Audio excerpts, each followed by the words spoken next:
जय हिंद दोस्तों। कैसे हैं आप लोग। तो आज हम बात करने वाले हैं साल 2024 में आई एक साइकोलॉजिकल हॉरर मूवी के बारे में। दोस्तों इस फिल्म को मैंने हाल ही में देखा है और इसकी कहानी बहुत ही अच्छी है जो कि आपको बेहद पसंद आएगी। तो आप इस वीडियो को अंत तक जरूर देखिएगा। फिल्म की स्टार्टिंग में हमें एक बूढ़ी लेडी दिखाई जाती है जो कि अपने घर में चाय पीते हुए नीचे गिर जाती है और उसकी मौत हो जाती है। जब सबको इस बारे में पता चलता है तो उसकी लाश को मॉर्ग में ले जाया जाता है और उसके बेटे एमेट को इस बारे में बताया जाता है जो कि अपनी माँ से बहुत सालों से दूर रह रहा था। उसकी माँ के पास एक आलीशान घर था जिसका मालिक अब एमेट बन गया था। इसीलिए एमेट ने डिसाइड किया था कि वो उस घर को बेच देगा। वो अपनी गर्लफ्रेंड आन्या के पास जाता है और उसे बताता है कि उसने अपनी माँ की अस्थियों को ले लिया है और वो उसके घर जा रहे हैं वहाँ पर देखने के लिए कि वो कैसा है। रास्ते में रुक के वो नदी में उसके एशेस को गिरा देता है और उसके बाद वो आन्या के साथ अपने पुराने घर जाने के लिए निकल जाता है। जब वो दोनों वहाँ पर पहुँचते हैं तो देखते हैं कि वो घर काफी आलीशान है और आन्या उससे पूछती है कि अकेले उसकी माँ यहाँ पर कैसे रहती होगी क्योंकि इतना बड़ा घर एक इंसान के लिए बहुत ज्यादा था। एमेट उससे कहता है कि उसका बचपन यहीं पे बीता था और वो अपनी माँ को बिल्कुल भी पसंद नहीं करता था क्योंकि उसकी माँ हमेशा उसे डांटा करती थी। वहीं पे आन्या एमेट की माँ की तस्वीर भी देखती है जैसी योगा डांस किया करती थी और एमेट उससे कहता है कि उसकी माँ को योगा करना बहुत ज्यादा पसंद था। तभी उससे आन्या को अंदर से कुछ आवाज आती है और जब वो वहाँ पर जाती है तो उसे वहाँ पर कुर्सी गिरी हुई नजर आती है। तो ये वही कुर्सी थी जिस कुर्सी से गिर के उसकी माँ मरी थी। ये देखकर वो उस कुर्सी को उठा लेती है और वहाँ पर खून भी लगा हुआ था जिसे वो दोनों साफ करने लगते हैं। उसके बाद उन दोनों को बेसमेंट से कुछ आवाज आती है और जब वो बेसमेंट के अंदर जाते हैं तो उन्हें वहाँ पर एक रूम दिखता है जिसके अंदर एमेट के बचपन के सारे सामान रखे हुए थे और वहाँ पर उसकी माँ के भी कुछ सामान थे। आन्या को वहाँ पर एक टेप मिलती है जो कि एमेट के बर्थडे की थी और वो ऊपर जाके उसे प्ले करती है और उस वीडियो को देखने लगती है। एमेट जब ऊपर आके उस वीडियो की आवाज सुनता है तो उसे अपनी माँ की याद आने लगती है। आन्या ये देखकर समझ जाती है कि वो कहीं ना कहीं अपनी माँ को मिस कर रहा है, इसीलिए वो उससे चेयर रिवर्सल करने के लिए कहती है। दूसरे दोनों अक्सर चेयर रिवर्सल किया करते थे जहां ये एक दूसरे के पर्सपेक्टिव से बताते थे कि दूसरे पर्सन के मन में क्या चल रहा है। पहले आन्या एमेट से पूछती है कि उसकी प्रॉब्लम क्या है तो एमेट उसे कोई भी बात बताने को तैयार नहीं था। उसके बाद आन्या उसकी जगह पर आके बैठती है और वैसा प्रिटेंड करती है कि वो एमेट है। वो कहती है कि उसकी प्रॉब्लम ये है कि वो ट्रॉमा से गुजर रहा है। कई सालों पहले उसकी माँ ने उसे अबैंडन कर दिया था और तब उसे उसकी माँ की सबसे ज्यादा जरूरत थी और अब जब वो मर गई है तो वो उसे याद कर रहा है। वो सोच रहा है कि काश उसकी माँ उसके पास हो और वो उसको दोबारा देख सके। उसके बाद एमेट आन्या की जगह पे आके बैठता है और उसे बताने लगता है कि उसके मन में क्या चल रहा है। वो कहता है कि आन्या का बचपन बिल्कुल भी अच्छा नहीं था क्योंकि उसकी माँ ने कभी उसे बचपन में प्यार ही नहीं दिया था। इसीलिए वो खुद का बच्चा चाहती है ताकि वो उसे वो प्यार दे सके जो उसकी माँ उसे नहीं दे पाई थी। जहाँ हम ये जान पाते हैं कि बचपन में एमेट की माँ ने उसे अबैंडन कर दिया था और आन्या की माँ उसे बिल्कुल भी पसंद नहीं करती थी। इसीलिए वो एक बच्चा चाहती थी ताकि वो उसे ढेर सारा प्यार दे सके। यहाँ पे हम ये भी जान पाते हैं कि वो दोनों एक्सट्रीम ट्रॉमा से गुजर रहे हैं जहाँ पे एमेट को एक माँ चाहिए थी जो कि उसे समझ सके और आन्या को एक बच्चा चाहिए था जिसका वो ख्याल रख सके। उसके बाद वो दोनों बाहर जाते हैं और एमेट आन्या से कहता है कि क्यों ना वो लोग स्विमिंग करने के लिए जाएं। लेकिन आन्या को बिल्कुल भी तैरना नहीं आता था और वो पानी से डरा करती थी। एमेट तुरंत अपने कपड़े उतारता है और आन्या को अंदर ले जाता है जहां वो उसे तैराने की कोशिश करता है लेकिन वो बहुत ज्यादा डर जाती है। रात में वो दोनों बातें कर रहे होते हैं तो एमेट आन्या को बताता है कि उसने अपने माँ के रूम में सिरिंजेस देखी थी क्योंकि वही सिरिंज थी जो कि बचपन में उसे लगाई जाती थी क्योंकि वो ही शैतान बच्चा था और इसीलिए उसकी माँ ने उसे अबैंडन कर दिया था। ये बातें सुन के आन्या को अचानक से कुछ फील होता है और वो उठ के अपने चेहरे पे मास्क लगाती है और उसकी माँ की तरह ही नाचने लगती है। और एमेट ये देखकर हैरान हो जाता है और तुरंत उसे होश में लाता है। उसके बाद वो दोनों नहाने के लिए जाते हैं जहाँ बाहर से जब कुछ आवाज आती है तो आन्या उठ के बाहर चली जाती है। एमेट जब उसके पीछे जाता है तो वो देखता है कि वो काफी अजीब तरह रिएक्ट कर रही है और जब उसके साथ टेबल पर बैठता है तो आन्या उससे पूछती है कि क्या वो अपनी गर्लफ्रेंड से नाराज है। तो वो उससे कहता है कि वो अपनी गर्लफ्रेंड से क्यों नाराज होगा। उसके बाद वो पूछती है क्या वो अपनी माँ से हेट करता है। तो वो उससे कहता है कि वो अपनी माँ को हेट नहीं करता और ना ही वो उसे मिस करता है क्योंकि वो अपनी माँ के इतने करीब था ही नहीं। हेमेट को इससे काफी बुरा लगता है कि वो उससे ऐसे सवाल पूछ रही है, इसीलिए वो उससे पूछने लगता है कि आखिर उसे बच्चा क्यों चाहिए। तो आन्या उससे कहती है कि उसे बच्चा इसीलिए चाहिए क्योंकि वो उससे प्यार करती है। अब वो दोनों एक दूसरे पे ब्लेम करने लगते हैं और एक दूसरे को ताने मारते हैं और इसी बीच आन्या उसकी माँ का एक जैकेट पहन लेती है जिससे वो ऐसा प्रिटेंड करने लगती है कि वो उसकी माँ बन गई है। वो रात को बाहर जाती है और योगा करने लगती है और एमेट ये देखकर हैरान हो जाता है कि आखिर वो ऐसा बिहेव क्यों कर रही है।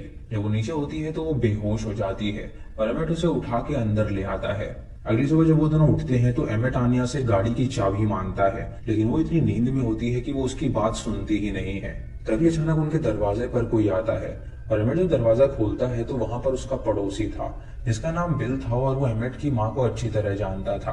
बिल उससे कहता है कि उसे उसकी माँ की मौत से काफी ज्यादा दुख है और उसकी माँ और वो काफी अच्छे दोस्त हुआ करते थे। वो उसे ये भी कहता है कि अगर उसे किसी भी चीज की जरूरत हो तो वो उसे तुरंत बुला ले। तभी एमेट उससे कहता है कि उसे ग्रोसरी स्टोर जाना है कुछ सामान खरीदने के लिए, तो बिल उसे अपनी गाड़ी में ले जाता है वहां पर छोड़ने के लिए।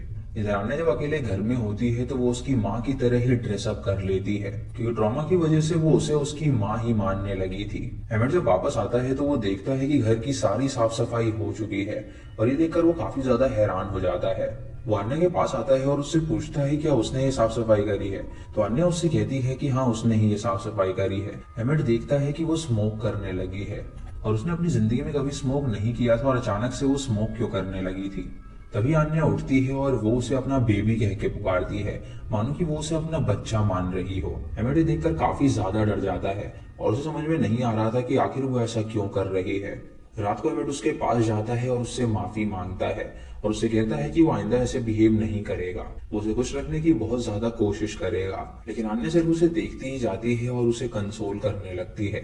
जब वो एमेट को कुछ भी नहीं कहती तो एमेट समझ जाता है कि वो आन्या नहीं हो सकती, इसीलिए वो तुरंत अपने साइकाइट्रिस्ट को कॉल करता है और उससे कहता है कि उसकी वाइफ बहुत ही अजीब तरह से बर्ताव कर रही है, वो ऐसा प्रिटेंड कर रही है कि उसकी बॉडी किसी और की है। उसके बाद जब वो अंदर आता है तो वो सोफे पे जाकर सोने लगता है, लेकिन तभी वहां पर आन्या आती है जो कि उसे गुड नाइट किस करके वहां से चली जाती है।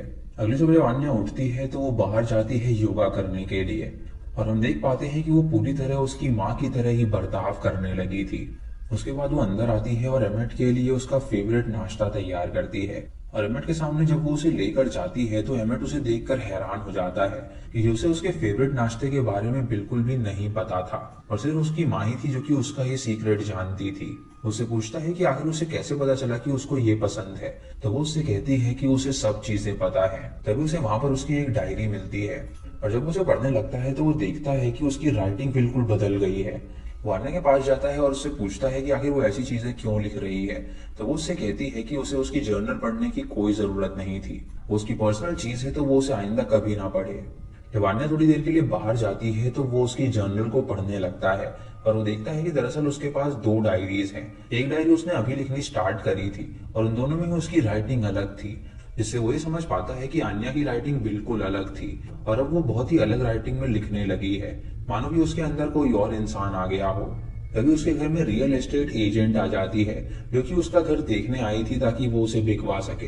एमेट उसे देखकर अंदर बुलाता है और उससे कहता है कि वो बहुत जल्द इस घर को बेचना चाहता है, लेकिन तभी वहां पर आन्या आ जाती है जो कि एमेट से कहती है कि वो इस घर को बिल्कुल नहीं बेचना चाहती, क्योंकि ये उसका घर है और इस घर से उसकी यादें जुड़ी हुई हैं। जब वो एजेंट ये बात सुनती है तो वो वहां से जाने लगती है और कहती है कि वो कुछ दिन बाद फिर से यहाँ पर आएगी और वो दोनों आपस में डिसाइड करके बता दे कि ये घर बेचना है या नहीं। उसके जाने के बाद एमेट आन्या से लड़ने लगता है और उससे कहता है कि उसकी हिम्मत कैसे हुई उसे यहाँ से भगाने की। तो आन्या उसे कहती है कि उसका घर है तो उसका कोई भी हक नहीं है इसे बेचने का। एमेट उससे कहता है कि अब वो थेरेपी करेंगे जहाँ वो एक दूसरे के बारे में जान सके, लेकिन आन्या उससे कहती है कि वो ऐसी किसी थेरेपी के बारे में जानती ही नहीं है। उसके बाद वो बाहर चली जाती है योगा करने के लिए और एमेट इस बात से बहुत ज्यादा परेशान था कि उसकी माँ मर के भी वापस आ गई थी। उसके बाद एमेट बिल के पास जाता है और उसे सारी बात बताता है, जहाँ बिल उसे बताता है कि उसकी माँ उसे हमेशा पे किया करती थी क्योंकि वो उसके घर के कामकाज में उसकी मदद कर दिया करता था। बिल को उसकी बातें बहुत ही बेतुकी लगती हैं, इसीलिए वो उससे कहता है कि वो उसकी माँ के किए के लिए उसको माफ कर दे, क्योंकि जब तक वो उसे माफ नहीं करेगा उसकी माँ उसके पास ही रहेगी। उसके बाद वो घर वापस जाता है जहाँ पर वो आन्या से बातें करता है और आन्या उससे पूछती है कि वो अपनी गर्लफ्रेंड के बारे में उसे बताए, जहाँ पर उसे कहता है कि उसकी गर्लफ्रेंड की माँ एक पोएट थी और वो भी एक पोएट ही बनना चाहती है। उसकी माँ ने कभी उसे प्यार नहीं दिया जिसकी वजह से वो चाहती है कि उसका एक बच्चा हो जिसे वो बेइंतहा प्यार कर सके। आन्या उसे कहती है कि उसकी गर्लफ्रेंड से बढ़िया थेरेपी उसके पास है। वो तुरंत उसे उठाती है और उसे योगा डांस कराने लगती है, जिससे कि एमेट को भी काफी ज्यादा अच्छा लगने लगता है और उसे महसूस होने लगता है कि आन्या के शरीर में उसकी माँ मौजूद है, लेकिन वो अपनी गर्लफ्रेंड को खोना नहीं चाहता था। और उसे वो याद दिलाना चाहता था कि वो उसकी गर्लफ्रेंड है। शाम को वो देखता है कि आन्या पौंडी की तरफ जा रही है और उसे तैरना नहीं आता था, इसीलिए वो उसके पीछे जाता है। लेकिन तभी वो देखता है कि वो आराम से तैर रही थी। ये देखकर वो हैरान हो जाता है क्योंकि आन्या को तैरना नहीं आता था और अचानक से वो तैरना कैसे सीख गई थी। उसे कुछ भी समझ में नहीं आ रहा था और वो पूरी तरह ये बात मान गया था कि आन्या के शरीर में उसकी माँ है। इसीलिए वो उसके पास जाता है और उसके गले लगकर सो जाता है। अब अगली सुबह जब आन्या उठती है तो वो उसकी माँ की जैकेट को निकाल देती है और हम देख पाते हैं कि वो पूरी तरह अब आन्या ही बन गई थी। वो चाय बनाती है और बाहर आ जाती है। यहाँ पर एमेट जब उससे मिलने के लिए आता है तो वो उससे चिपकने लगती है और ये देखकर एमेट हैरान हो जाता है और उसे दूर कर देता है। आन्या ये देखकर हैरान हो जाती है और सोचती है कि आखिर वो ऐसा क्यों कर रहा है। और जब वो अंदर जाती है तो देखती है कि उसके होठों पर लिपस्टिक है। वो उस लिपस्टिक को मिटाती है और अपना हुलिया देखती है और समझ जाती है कि जरूर उसने कोई गड़बड़ करी है। एमेट उसे बताता है कि 2 दिन से वो प्रिटेंड कर रही थी कि वो उसकी माँ है और अब एकदम से वो उठी है और उसे कुछ याद ही नहीं है। आन्या को सच में कुछ भी याद नहीं था, इसीलिए वो एमेट के पास आके उससे माफी मांगने लगती है। लेकिन एमेट को बहुत ज्यादा फ्रस्ट्रेशन हो जाता है क्योंकि उसके इस बर्ताव की वजह से उसे अपनी माँ की और ज्यादा याद आ रही थी। तो एमेट और उसके बीच काफी ज्यादा लड़ाइयां होने लगती हैं, जिसकी वजह से उनका रिलेशनशिप बहुत ज्यादा खतरे में आ जाता है। एक दिन वो दोनों डिसाइड करते हैं कि अब वो क्रॉस थेरेपी करेंगे, जहाँ पर वो दोनों टेबल पे बैठते हैं और एक दूसरे के बारे में बात करना स्टार्ट करते हैं।